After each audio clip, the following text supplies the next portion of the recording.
Today we have to discuss the development of the ideological war. The ideological war has come into Parliament and even within to the inside of the government. On one side, there are those who say that present constitution is good enough and that there is no killings done in the past, and that fascistic regime of Mahinda did development for the country, and also it's a patriotic government, and therefore we should go on the same line. Then on the other hand, on the other side, we have the ideology of unity with power sharing and removal of executive president and bringing the democracy into the parliament, and guided by the Bill of Rights that was included in South African constitution, and therefore to have a new constitution representing the wishes of the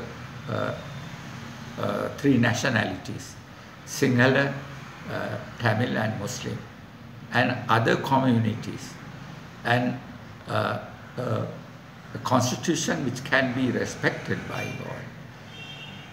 On that basis to resolve the national problem and to go forward, and that should be made the fundamental change necessary for development. Now, because of this conflict within the government, there was a kind of standstill, and there were agitations coming from many sides, from the Tamil community and Muslim people desperately coming out with demand that promises should be carried out. Promises made during the election by the people who led the government and led the political movement, and also activists like us. We are responsible to implement the agreement. And on the other hand, there were others who were fighting to carry on with the present constitution.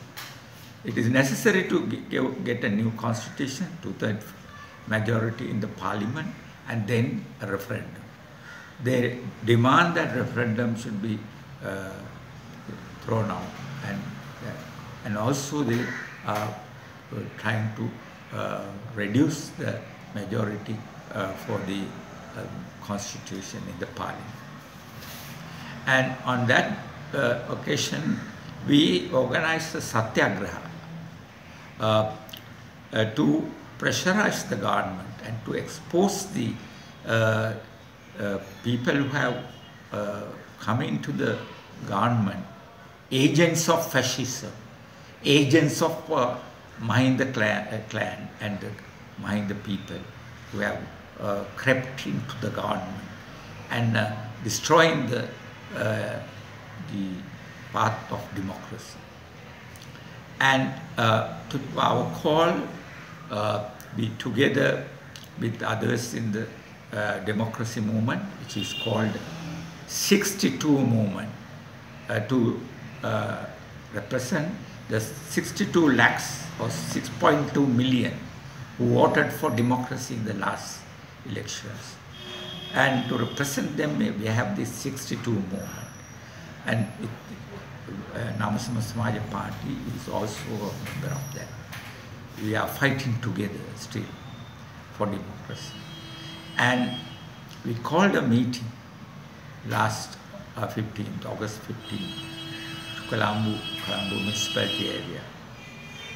3,000 people came, all activists, either political activities or social activities, representing the social political consciousness of society.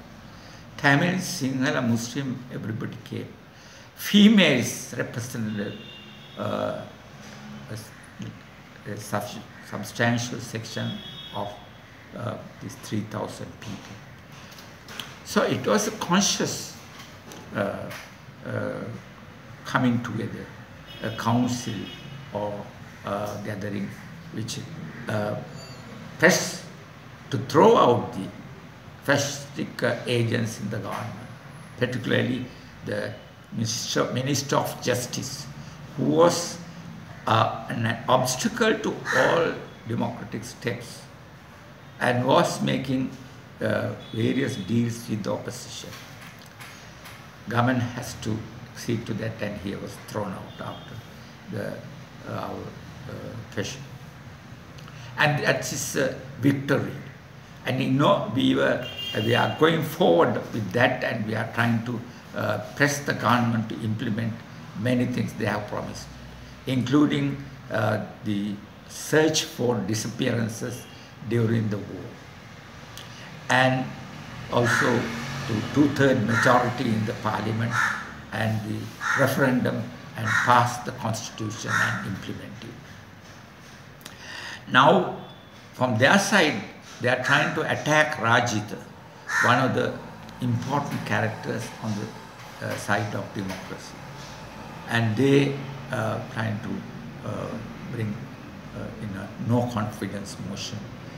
They are to split the camp of democracy.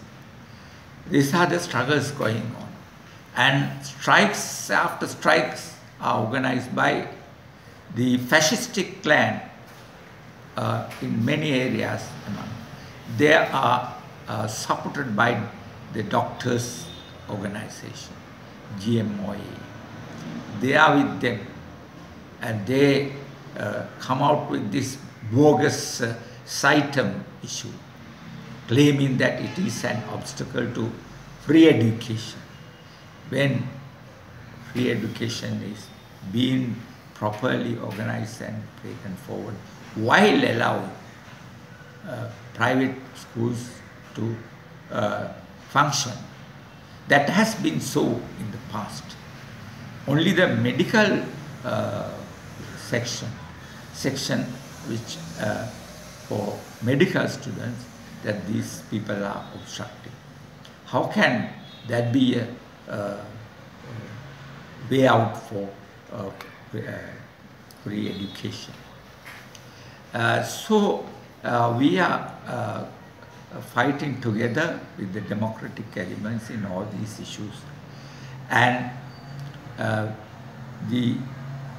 all radical minority groups are with us, and also the socialist groups, except of course those who are fooled into Mahinda camp like Vasudeva and Kolluve.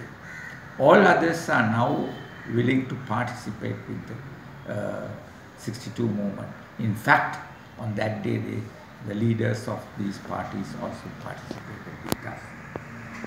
So we are fighting together still.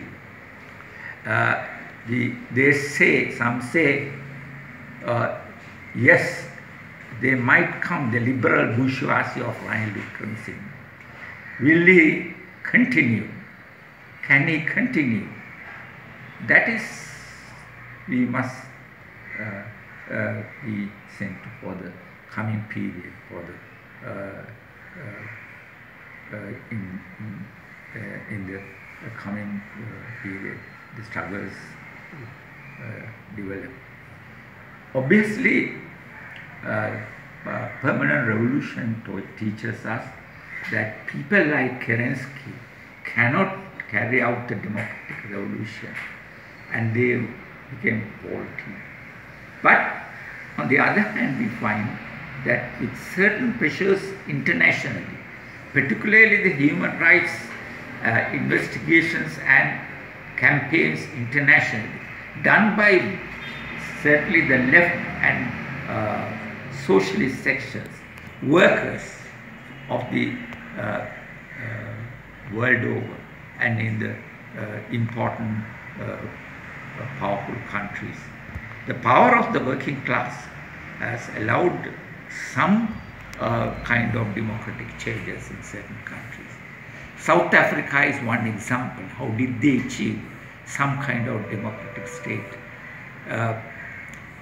Because there was this international struggle supporting them.